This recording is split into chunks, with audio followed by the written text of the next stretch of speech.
Hey guys, and welcome to or back to the Pause in Pursuit podcast with your host, Summer Clark. So today is going to be the monthly Q&A episode. I know it technically should have been last week because it is usually the first week of each month, but of course I forgot to ask the questions. So we had a different episode last week and now we've got the Q&A. So you guys asked me loads of questions over on Instagram, so thank you guys very much. I have 15 of them as usual to answer today, so we will get straight into it. Things I'm going to be talking about today include mat work struggles, managing your show diary, puppy updates, wink wink, and more. So first of all, a little weekly update, nothing agility related. I was meant to be at the Synergy IQ on Saturday, but I was still am having some van issues, and I just didn't fancy breaking down. So I was like, you know what, I'm not going to go. And it also was my birthday on Friday, my 25th birthday. So I was like, you know what, let's just have Friday, Saturday, Sunday to have a nice non-dog birthday weekend. And it was really, really nice. I spent it with my boyfriend. We went all over the shop, did lots of fun things and ate lots of food, which anyone who knows me knows that is my kind of birthday weekend. So yeah, had a really, really nice weekend without any agility. So yeah, that's the very brief weekly update. So let's get straight into the questions then. So question 1 is, what is your main goal for EO? Okay, so I think a lot of people have said to me or, insinuated, do you feel the pressure to kind of medal again because I medalled last year? And honestly, no, because I understand, as should everyone who does agility, that is not how agility works. Just because you won a medal one year does not mean you're going to do it again. Just because you have the ability to win a medal or do well in a certain event doesn't mean that you're necessarily going to do that every year, every time you run that event again in the future. Because that's not how agility works, We could have the perfect run again, but a pole come down. Do you know what I mean? Or, he get his stride wrong on the dog walk and miss it by a toenail. Or, something could happen with the seesaw because that's still our weakest piece of equipment despite all the work we've been doing and despite the fact that it's a lot better than it used to be. So that's agility. Anything could happen, okay? Or he could misread a signal and go around the back of a jump instead of the face or vice versa. Like, anything like that could happen. It depends on the course, depends on the conditions. You could have a brick out the wall again, even though we have been practicing that now. I've got one, so much depends. It depends how everyone else does in the competition, okay? Depends and these things could happen in the rounds as well, the agility and the jumping rounds, meaning that we don't even get through to the final. So I can't sit here and say, and I'm not sitting here and saying my goal is to medal again, because that's not agility. And I've discussed on this podcast and social media and everything before that setting results-based goals is never isn't what I like to do. It puts too much pressure on me and it's not how I then run my best. If I go into a run or an event thinking my goal is to get X result, there's too much riding on it then, and it ruins the process and it ruins the run, and I don't enjoy the experience. Okay, so my goal is always to have, to go into each course and have the perfect clean run. Yeah, that is literally the goal of each run, is to have a perfect clear run. Okay, however, stripping it back even further, it is to go in and execute the course to the best of my handling ability, and whatever happens. That is my real, true, deep down goal when I go into each course, and I think that should be everyone's. Okay, so other than that, I'm not going to set a goal apart from that. Okay, my goal is to go into each course and do that course justice with my handling and put my best, bring my best handler into that course. Okay, channel my best inner handler and use it on that course. Okay, even if something goes wrong, to come out and think I gave that everything and I tried my absolute best and I stuck with the handling decisions that I chose during course walking.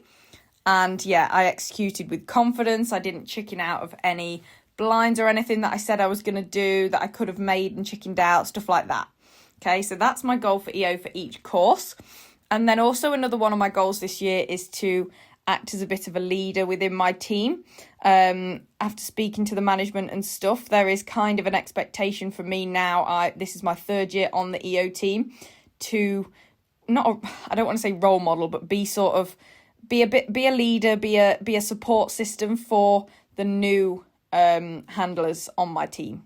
Okay, so that is something that I'm going into this year's EO thinking that I want to really do that job and execute that role well, and kind of be of assistance to the greater team, if that makes sense, too, because there's quite a few new people on my team. So yeah, that is a big goal of mine as well, is to execute that role well. Obviously that's secondary to my actual performance, but still that is something that I want to do at EO. So that's kind of how I'm thinking for this year's EO. Okay.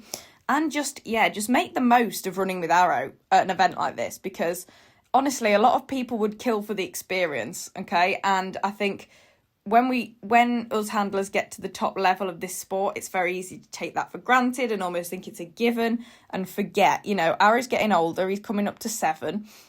Dogs' careers don't last forever. Either of us could get injured at any point. It's happened before.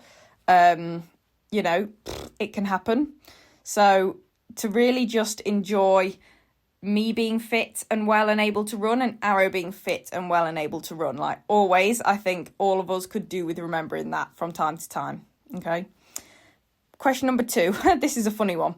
How do you find a dog supportive boyfriend? Okay, this is a great question. So I met my boyfriend through my job. So I'm an agility instructor. He came to me for a lesson. That is how I met him. So I guess, how do you find a dog supportive boyfriend? Be an agility instructor and advertise your services and hope that that one comes along. That is all I can really, that is the only advice I can really give on that question. This one made me giggle.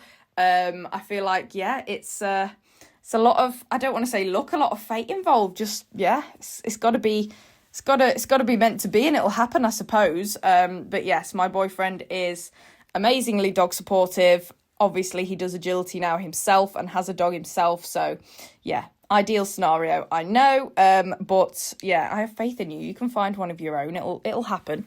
But that question did make me giggle. Question number 3. How long have you been doing agility for? So I got my first dog when I was 8 and started agility with him when I was 11.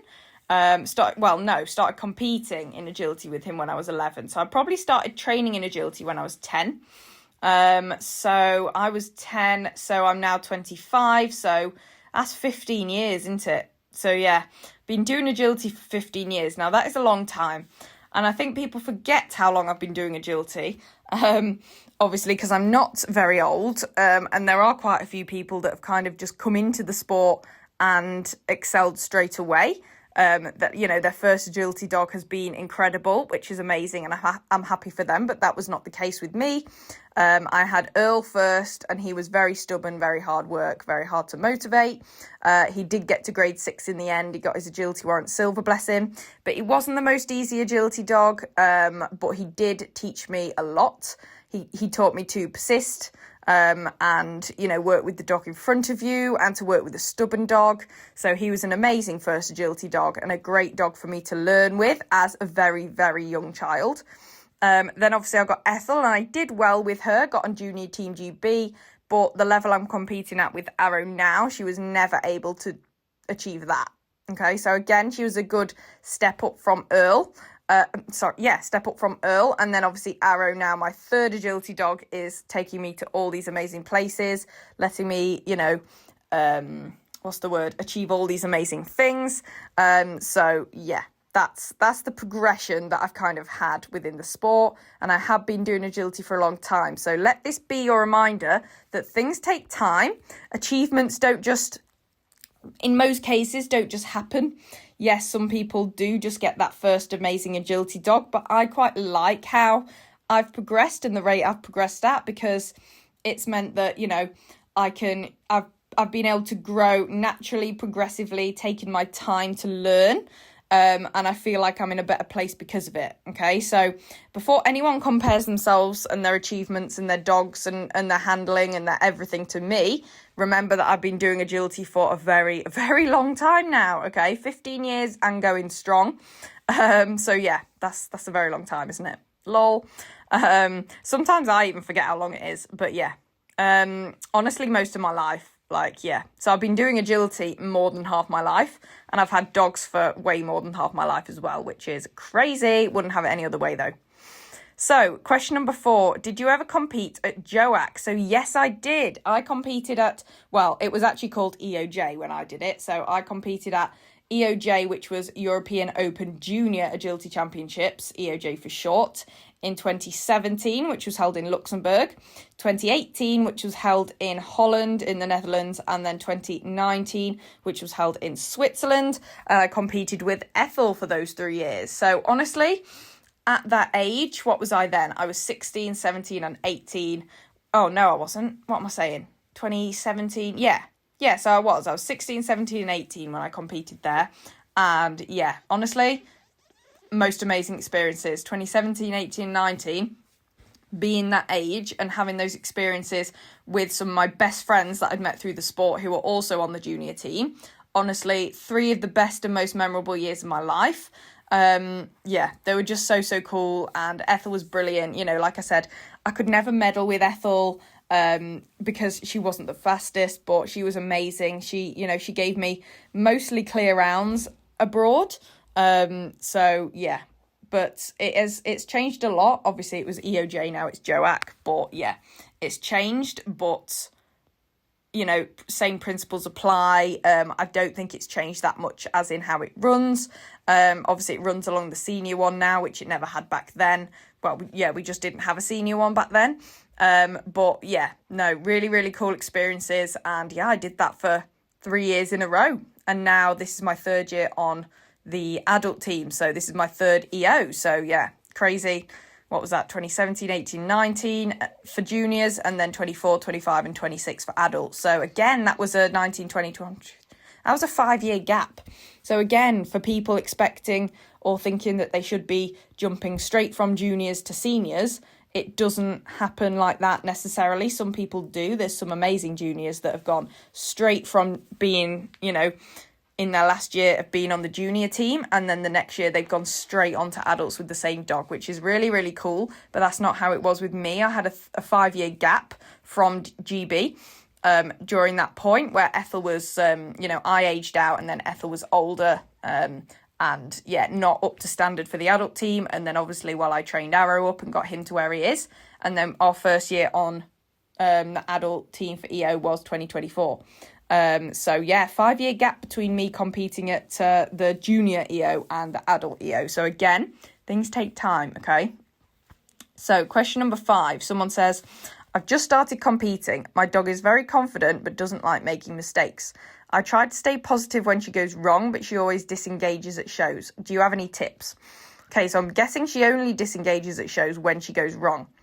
I would probably, if this is a real issue, if as soon as she makes a mistake and you correct it, she completely shuts down in the ring, I would spend a bit of time just carrying on even after the mistake. So don't correct it. So I did this with Arrow when he was very nervous to start with. And yes, it did make contact criteria and stuff a little bit harder afterwards. Once he got his confidence, I really had to dial in and nail those that criteria in the ring, because obviously I hadn't corrected it being wrong or reinforced it in the ring because I just wanted him to run confidently.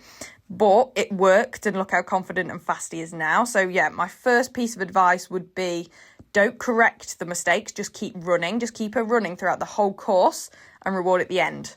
Okay, and once you've been doing that for a while, then you can retry correcting a mistake and see if she's gained confidence. Other option is to correct the mistake, and then as soon as she's done it correctly, leave the ring with lots and lots of enthusiasm and happiness and excitement and reward straight away. So, run the course. If she makes a mistake, correct that. As soon as she's done it correctly, run out of the ring. Don't try and get her to do the rest of the course after that mistake. Okay, so that should teach her that, I've made a mistake, I'm going to stay happy and do it and, redo it, because that means treat straight away or toy or whatever it is. Okay. Those, I'd say, your two options. First, I'd say just try carrying on anyway, not correcting stuff, just getting it to run the full course in flow, in happiness, in confidence, with speed. And then second option, or after you've done that for a while, correct the first mistake she makes and run straight out the ring to reward it.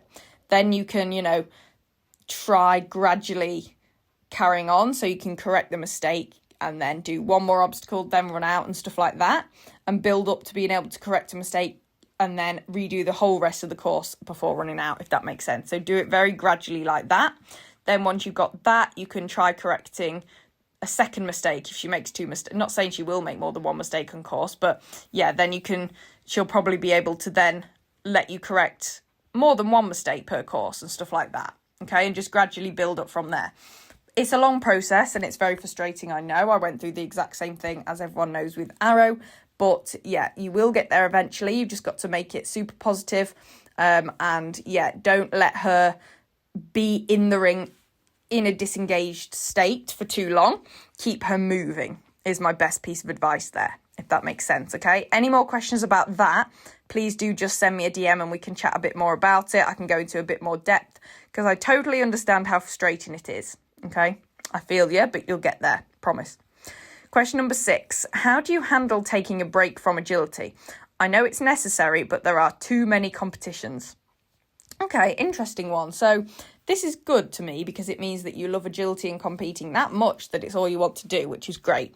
I got to the point where I was doing that many competitions that I did actually burn myself out of it. This has happened a few times, and got sick of it to the point where I didn't want to do it anymore. And then I wanted to take that break, if that makes sense. However, I wouldn't suggest pushing yourself to that point, because it's not fun. No one wants to burn out. Honestly, take a break before you get to that point. Okay, it's better for you and your dog. Take the break while you are still eager to carry on. Okay, I know it's hard because all you want to do is compete, but it is physically and mentally necessary for you and your dog to have breaks if you want to maintain good performance in the long term, if that makes sense. Okay, so that's really, really is super important. Okay, taking those breaks. My best piece of advice for that is to take breaks in the winter when there aren't as many competitions anyway. Okay, so have your summer season where you do all your competitions, okay, if you can, and feel like doing it and you and your dog can cope with it. And then during the winter, I'm pretty sure, I don't know what country you're from, but in the UK, there's barely any competitions of any importance during the winter. So take the winter as your time off, okay? And, do other things, like do non-agility, non-dog things with your time. It doesn't even have to be non-dog things, just non-agility things, like maybe go on more walks, go on hikes, just do other things with your dogs, go to the beach. And then obviously do your non-doggy things as well with your friends or your family, go out for meals, go out, maybe, go on a weekend away. You can take the dogs, anything like that. Just do non-agility things, because if you keep busy, you won't be pining after the competitions as much, if that makes sense. But yeah, stay busy, but definitely take that break from agility. I would say do it in the winter, because if you do it in the summer and everyone is at competitions and there's loads of competitions, you will have FOMO. So do it when there's less competitions on in the winter. Most people do that. I take more of a break in the winter. I actually need to take even more of a break going forward in the winter. Probably even off training, just have a good few weeks off agility in general, so that you and your dog can physically and mentally recover from it, because it is so intense, both physically and mentally. But yeah, I cope with taking a break from agility by doing it when there's not that many competitions on anyway, which is the winter. Okay, and if you have to do it in the summer, then just keep yourself busy in other ways. Okay, but yeah, I'd say do it in the winter and just immerse yourself in the other aspects of life if you can, and know that agility isn't going anywhere and you'll come back better. Your performance will be better after a break. So let that be your motivation to take the break. Trust me, it's good. It is a good thing and you will come back better. I always do. And everyone else that I speak to always does as well. Okay. Question number 7. How often do you train per week? This depends. But generally, I have one agility class, so a group class in the week, which is Wednesday, which is at Lucy's. And then depending on if I'm competing on the weekend, I don't train at all other than that Wednesday. I just have the Wednesday and then compete on the weekend. And if I'm not competing on the weekend, I'll probably do an extra session on the weekend. So once if I have a competition, twice if I don't have a competition. That is training as far as, running courses. That is course running training. And then obviously I do Arrow's physio, strength and conditioning exercises, which is kind of training 3 or 4 times per week. And then obviously do my own fitness training as well. I'm not doing as much now because I do have a bit of a back thing going on, which I'm trying to get to the bottom of. So I'm not doing too much fitness myself at the moment outside of agility, just while I get that sorted, especially with EO coming up and stuff. But when I'm normally living fit and well, stuff like that, I will do my fitness roughly 3 times a week on top of agility, maybe sometimes a bit less if I've got, an intense 2-day weekend. So I suppose, my fitness and Arrow's fitness training counts as training too. But as far as course running, once if I have a competition at the weekend, twice if I don't, generally. And then if there's something that I really, need to dial in on and train, like one piece of equipment or one short skill, I'll maybe add 1 or 2 sessions of that in the week, just little short sessions, maybe, 1, 2 or 3 if it's a tiny little thing, tiny little piece of equipment or skill. While I'm at my field teaching and I have Arrow with me, I'll just do literally a few minutes of that, maybe 1, 2 or 3 times a week if there's really something I need to work on. But general course running and sequencing and stuff, once or twice a week generally.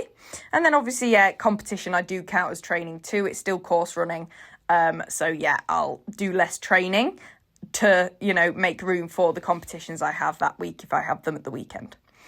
Question number 8, any updates on your next puppy? So yes, I do have updates actually. I am due a puppy in February 2027, okay? So that's if all goes well, okay? I'm not going to give any more info on that yet because who knows? It's something that you don't know how it's going to go, if it's going to work out, exact timing, stuff like that. But yes, all going to plan. I should be welcoming a new addition, working Cocker Spaniel puppy, into my family, into my home in February of next year. Okay, so what's that? July, August, September, October, November, December, January.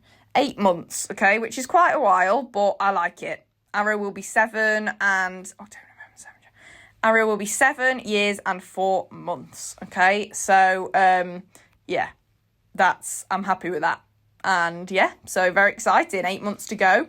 February 2027, I should be finally getting a puppy. I can hear you all going about time, summer, Jesus Christ. But so that's my puppy updates. I'm going to leave it at that for now because, like I said, puppy plans are never linear.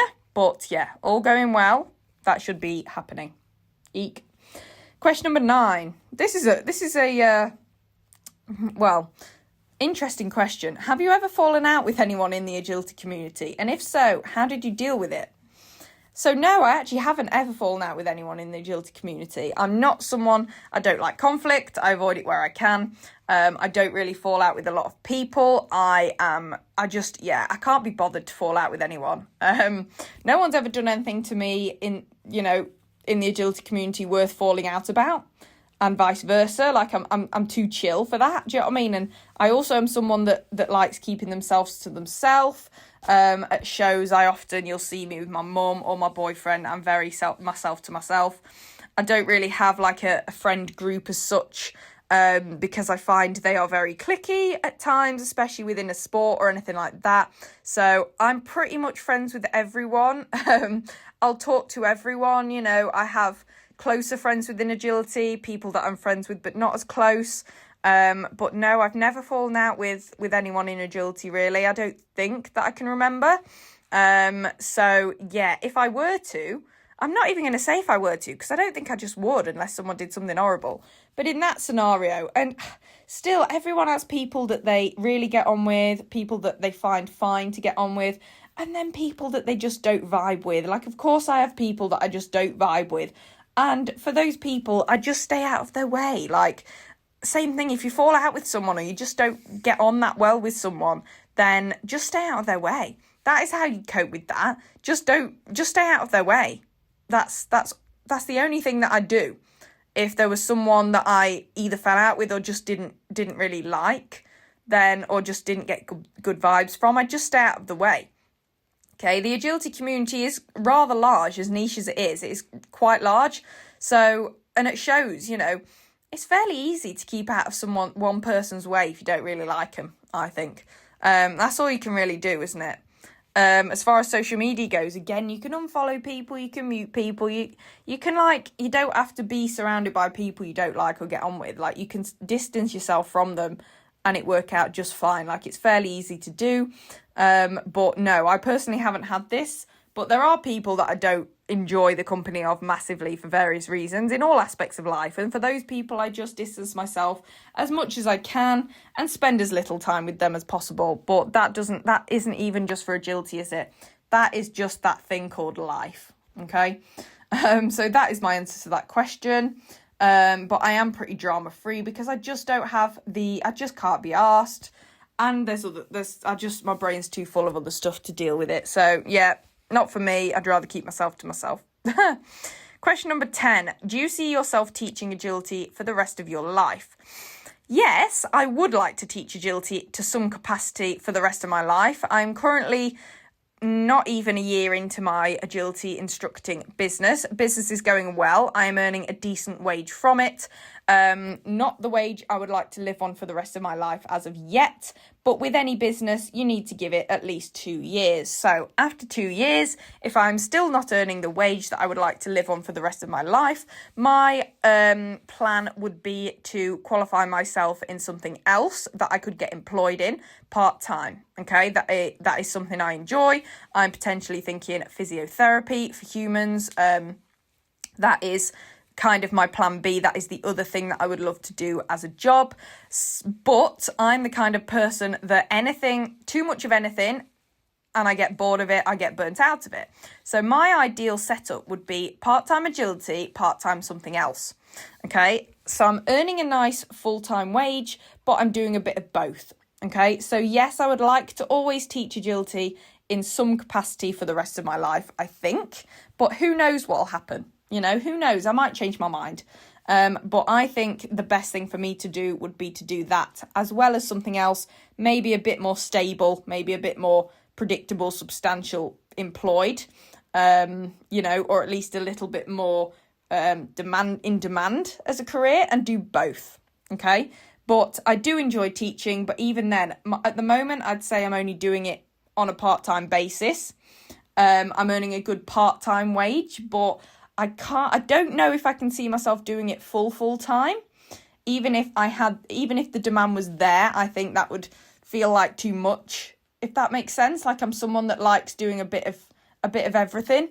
So I think adding something else to that and doing both part-time would be my ideal scenario. But like I said, you've got to give a business at least 2 years. So August 2027, I will really sit down and have a think about the future. But for now, I'm just seeing where it goes and enjoying it. But yeah, I think I would like to teach agility, like I said, to some extent, to some capacity, even if it's just a little bit on the side of something else, or yeah, like I said, 2 things part-time for the rest of my life. As long as I'm involved in agility, I would like to teach it to some capacity because it is so rewarding and I do enjoy it, and I do have a lot of experience and knowledge about it that I enjoy sharing, and it is very satisfying and rewarding as a job. Question number 11. How did you manage to excel in agility while studying? I'm finding it to be a tough balancing act. Okay, so yes, I have obviously done agility since I was very, very young, since I was literally, just before I went into secondary school, basically. So I've gone through secondary school, I've gone through college, and I've gone through uni while doing agility. That involved doing it to a high level in juniors, obviously with Ethel. 2017, 18, 19, I was at college. And then I started uni when I got Arrow in 2019. So I was training Arrow up basically from a puppy, going through all his issues while I was also getting my degree at uni. So for anyone who doesn't know, I did a level 3 extended diploma in animal management at college. That was that 3 years? I think that was 3 years. And then, or 2 years. 2 years. And then I did a 3-year degree in canine behaviour and training at uni. But my uni degree was from home. Okay, so that's how I managed to have Arrow and get a puppy at the same time as starting my degree. A lot of people thought I was crazy for doing that, and being like, yeah, I'm going to start a degree and get a puppy in the same year. I think I started my degree in the September and got Arrow in the December of 2019. So, but I always did well in school. I'm not overly academic, but I can make myself be, if that makes sense. And yeah, I did well. I got my distinction in college. No, I got my triple distinction star in college. And then I got what did I get at uni? I got a merit at uni. And that was well balancing agility. So I think you've just got to be very good at time management. Okay. I think you've got to be very good at scheduling and planning your time, your day, your week. I'm a big planner. I have my entire day listed out in a to-do list on my phone to tick off. Okay. I time block, allocate certain amount of time to different parts. Okay. That is the only way to balance agility and studying, is to include a bit of both in your day or in your week. Okay. Prioritize. Okay. So you've got to prioritize what needs to get done and do that first. Okay. That's the only thing I did, I think, to manage it, is to schedule my day and my week literally by the hour each day and stick to it. Okay. You have to have a lot of self-discipline internally. No one's going to tell you to do these things. You have to do it yourself. Okay.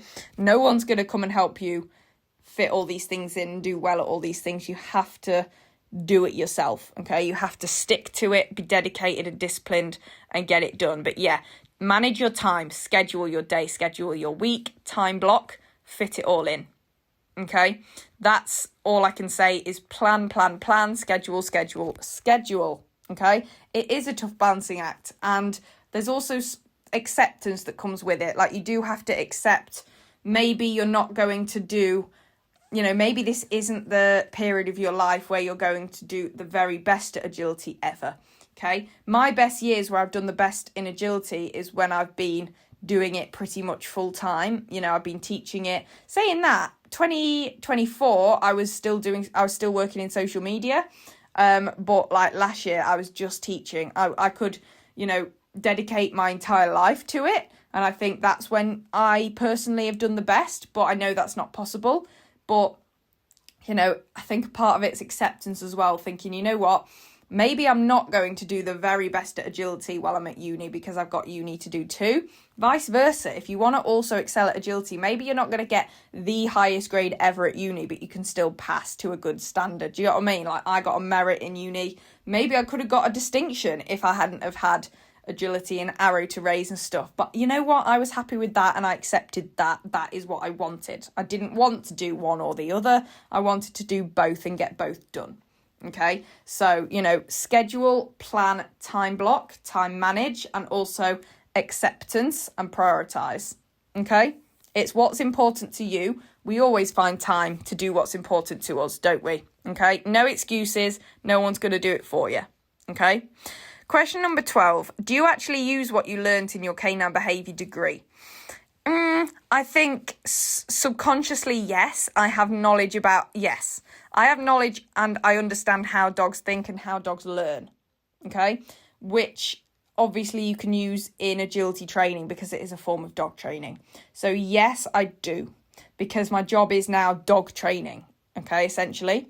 I think, I still could have done what I do now without that degree. But yes, I think it has helped me to understand dog psychology, how they learn, how they think better than if I didn't do that degree. So yes, I think more subconsciously I use it. Like, I don't sit down and go, right, I learned this applies to this, and this.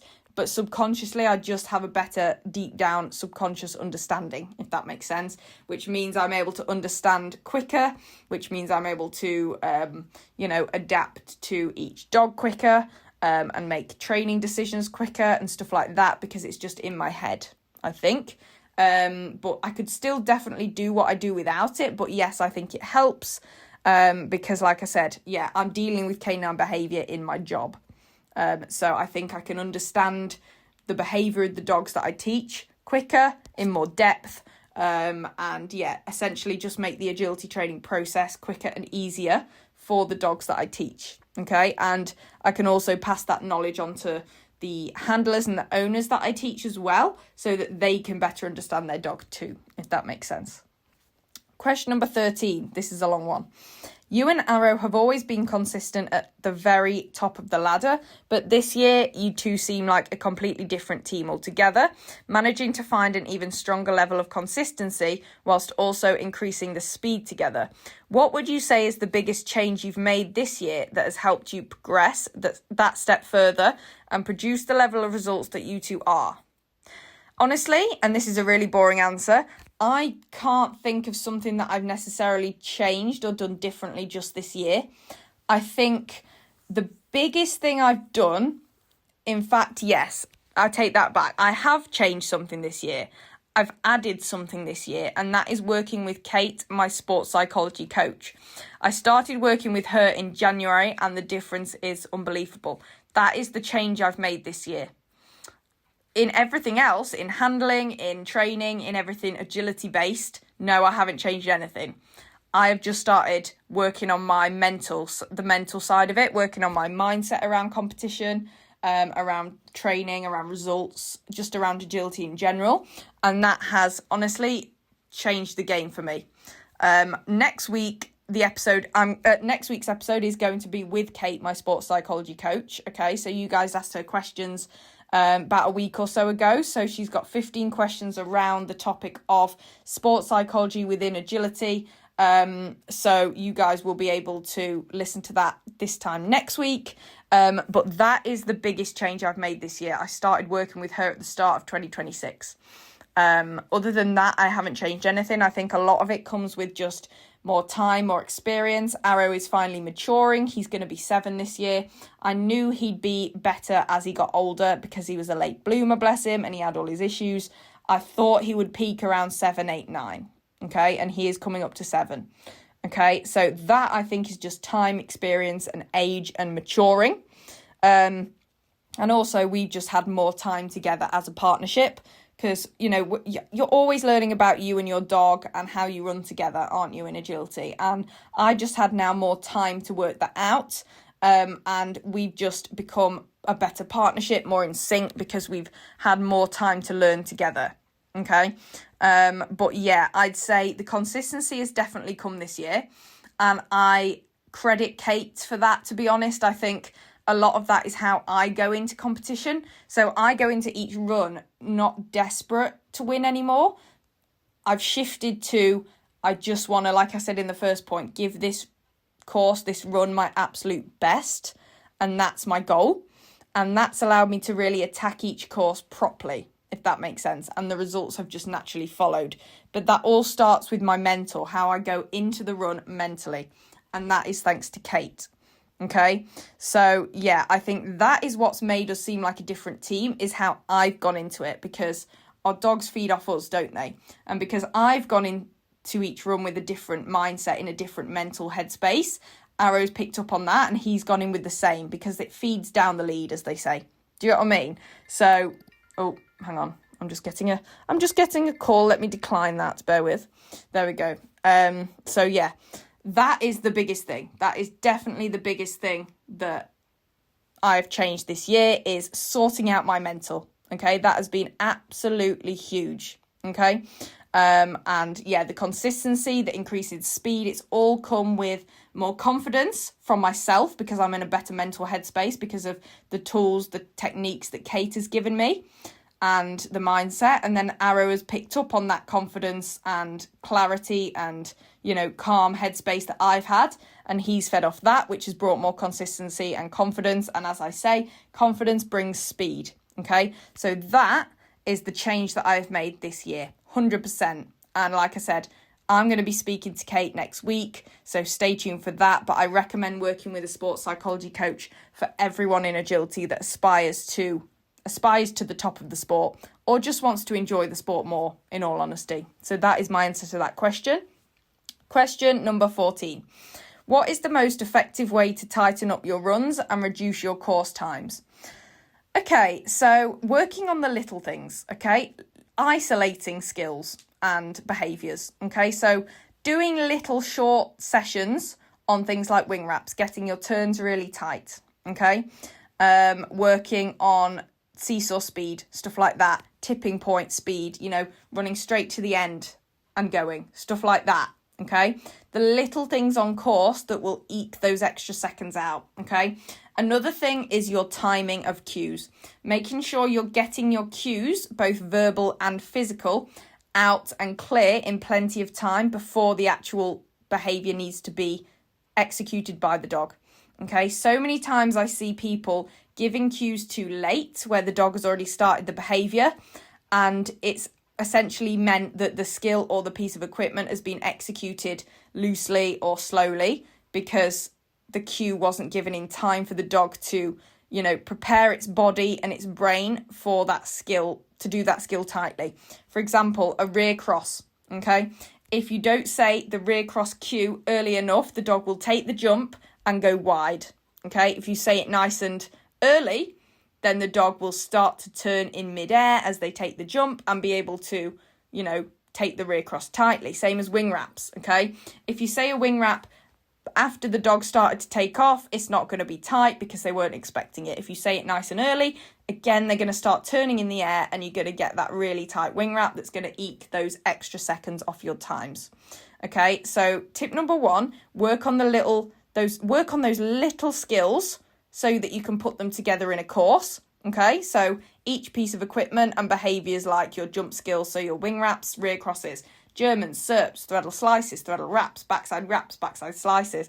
Get all those spot on in isolation so that you can add them to a course and a sequence, then a course, stuff like that, okay? And then, also cues. Get your cues, verbal and physical, out in plenty of time. Work on your timing, okay? Timing of handling, timing of cues, getting your blinds in nice and early, all of that, okay? So handling, cues, positioning, as a handler, both verbal and physical, huge. Get them out, get them done nice and early in plenty of time for the dog to react before they've begun the next behaviour that you're asking for, or the piece of equipment, if that makes sense. Also, something for the slightly steadier, slightly less motivated dogs, you really have to think about where you are, again, positioning as a handler, okay? For example, I've told a lot of people, don't get somewhere too early and just stand still and wait for the dog to get to you and then move off.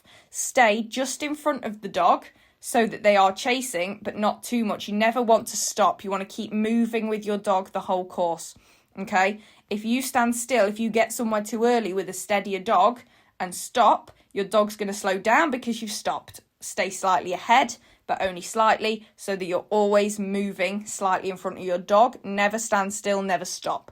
Okay, you want to keep the run flowing, keep it smooth, keep it fluent. Okay, that is how you're going to get the most speed out of your dog, especially a dog that's slightly steadier. Like with Ethel, I was always a little bit in front of her. I could always beat her. I always stayed slightly ahead of her, but not too ahead. I took her to every tunnel entrance, waited for her to come out, ran with her. Okay, don't get places and stop. You need to stay just in front of your dog at all times and keep moving. Okay. Last question then, question 15. My dog stands still on the running... My dog stands still on the running contact mat instead of moving over it fluently. How do I fix this? This seems like your dog has learnt the wrong behaviour around the mat. Okay, first of all, make sure the cue that you're going to use or are using is something you've never used for anything else before. If that's correct, okay, you need to, again, get your marker cue and your reward timing correct.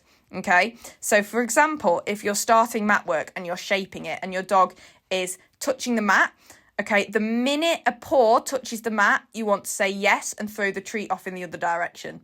Don't give your dog time to just stand on it before saying yes and throwing the treat. Okay, that you're creating a fluent movement if you do that. Okay, so dog steps onto it. The minute that happens, the split second that happens, you're marking it yes and throwing a treat off it. Throwing a treat off it creates that movement. Okay, make sure you're throwing the treat so that your dog is moving over it. Okay, if your dog goes on it and stands still, that's not a reward. Okay, that's not the correct behavior. Okay, so go back to basics, get that treat throwing in. Okay, so you want to sit on the floor with your dog next to you and the mat in front of you. Okay, shape it, wait for your dog to offer the mat behavior to go up to it. Okay, as soon as that happens, say yes and throw the treat off to one side of you, slightly behind you. Then your dog will come back to you again. Soon as that paw goes on the mat, yes, throw the treat behind you and off to the side in the opposite direction. So your dog is arcing, from your left over the mat to your right, and vice versa, from the right to the left to the left to the right. Okay. The mat is just the middle point of that movement, that arc movement. Okay. So as soon as that happens, that one tiny little touch, then you can throw the reward. Okay. Then once that fluent movement is achieved through that process that I've just explained, then you can ask for a little bit more of a behavior. So 2 feet on it, for example, then reward 4 feet on it. Do you get what I mean? You can increase the criteria as you go along. Okay. But the main thing is to start creating that fluid motion by instantly marking and rewarding. Okay, don't give them the time to just stand on it. So I don't know what stage of mat training you're on, but if this is happening, I would go straight back to the very start. Okay, which is the point that I just described. Okay, go back to that. No matter where you are, if you're having this issue, you need to go back to basics, get it right from the very start. Okay, and you need to create that fluid movement, and then that is what is getting rewarded. Okay, and only once that fluid movement is achieved can you ask for more criteria, up the criteria. Once that is achieved, you can ask for a deeper hit, you can ask for more feet, stuff like that. But the main thing you need to achieve is that fluid movement over the mat. Okay, and you can achieve that with a timely marker cue and reward, throw in the reward to keep the movement. Okay. Well, that is all of the questions, guys. I hope you enjoyed today's episode. Also before I move into my outro, if you have any more questions about any of those things that I talked about today, then please just drop me a DM. If your question wasn't answered today, again, just send it to me over DM and I can answer it personally and privately. What am I doing over the next week? I have quite a fun week, actually, a GB related week. On Friday, I'm heading over to one of my medium teamies training venue. We're going to do a little bit of training, and then we are also, I'm getting a call again. Hang on. Then we're going to do a little bit of training, and we're also going to have a barbecue as well. So that is going to be fun. That is Friday evening. And then on Sunday, I have one of my medium teamies, Sammy, is going to come over to my training venue again, and we are going to do some training on the current EO Judge course that I have set at mine. So that'll be fun. And that is pretty much it. So double GB training coming up for us Friday and Sunday. And then just, business as usual apart from that. So, if you enjoyed today's episode, please make sure to give the podcast a 5-star rating and review on Spotify or Apple Podcasts. That would mean the absolute world to me. Also, make sure you're following the podcast so that you don't miss any future episodes. I have Kate, my sports psychology coach, coming on the podcast with me next Wednesday. So make sure you're following the podcast so you don't miss that. Also, please do keep sending me your podcast topic requests and recommendations, both things you want me to talk about in solo episodes and also guests that you would like to have me to have on in the future, and the specific topics you would like me to speak about with those particular guests. You are pretty much guaranteed to have your request turned into an episode because I'm just that good to you guys.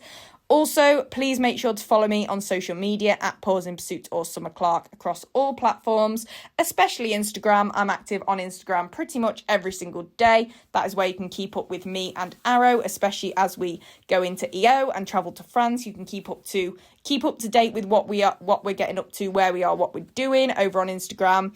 That is also where you can DM me any questions, any further questions you may have, and also send me your podcast topic requests and recommendations via DM on social media. Also, I offer in-person agility training. As you know, I'm an agility instructor. If you would like a one-to-one with me, or if you would like to join any of my current group classes in Lincoln, postcode LN6, again, just pop me a message and we can sort something out. I can let you know what group classes I currently have space in. I do daytime and evening classes. And then if you would like a one-to-one, I'm super flexible with my availability for those. So tell me when you can do and I will fit you in. If you would like to train with me in person, I would love to help you guys out achieve the rest of your agility goals for the season. So please do get in contact about that. Lastly, treat yourself to a training aid. If you are having any kinds of difficulties with any pieces of equipment, or if you would just like to refine a certain piece of equipment or a certain skill, for example, if you need a little bit of help getting your dog's dog walk hits lower, then you can buy a stride regulator. If you need tighter wing wraps, you can buy a wing wrap guide, weave guides, anything like that. Please do head over to my Safe Stride Solutions link that is in the description of this podcast episode, and you can treat yourself to a training aid. Honestly, these training aids have not only helped me and Arrow on our training journey, but they have also helped so many of my agility students already. So I highly recommend you treating yourself to 1, 2, or maybe more if you're feeling generous towards yourself today. And I think that is everything. So without further ado, I hope you guys have an amazing week, and I will speak to you all next Wednesday at 8 p.m. Bye, guys.